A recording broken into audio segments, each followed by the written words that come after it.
नमस्कार, मी दुर्वा. मी आता सध्या पंढरपूर जवळ उभी आहे. वारकरी पंढरपूरकडे चालले आहेत. मी त्यांना काही प्रश्न विचारणार आहे. चला.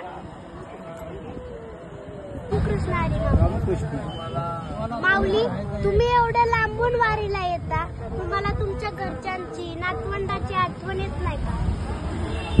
इकडं यात्रा निघाल्याच्या नंतर आठवण कुठलीच येत नाही. इकडं आलं की फक्त विठुराज दिसतो. हे म्हातारे माणसं चलतेत, कोणी चलतेत. यायला जर आठवण आली असती तर घर का नको होतं का? कुठं झोपतेत, काही सोय नसती, पाण्याची नाही, जेवणाची नाही. जे भेटन ते खायचं, असलं तर सोबतचं खायचं, नाही तर पुढं चालायचं. एवढ्या परिस्थितीत पाऊस आहे, कोणापाशी पडशी नाही, कोणापाशी साधी पडणी पण नाही, कोणाच्या बोटाला लागलंय, कोणाचे रक्त निघायले तरी चालले. याला म्हणजे काय जोड आहे आपल्याकडे? विठुरायाशिवाय दुसरं काही दिसत नाही.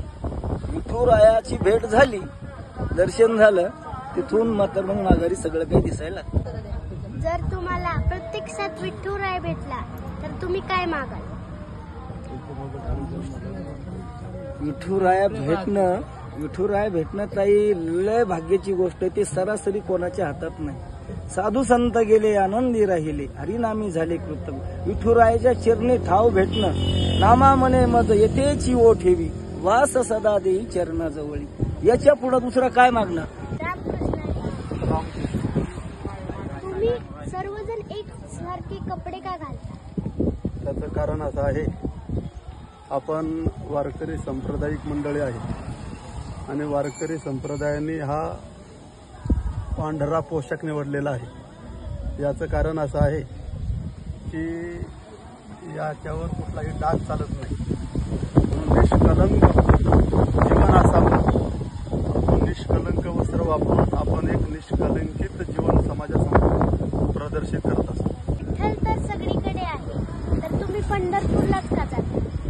ठीक आहे, त्याचं कारण असं आहे, विठ्ठल सगळीकडे जरी असला तरी तो सामान्य रूपानं आहे आणि पंढरपूरला तो विशेष रूपानं आहे.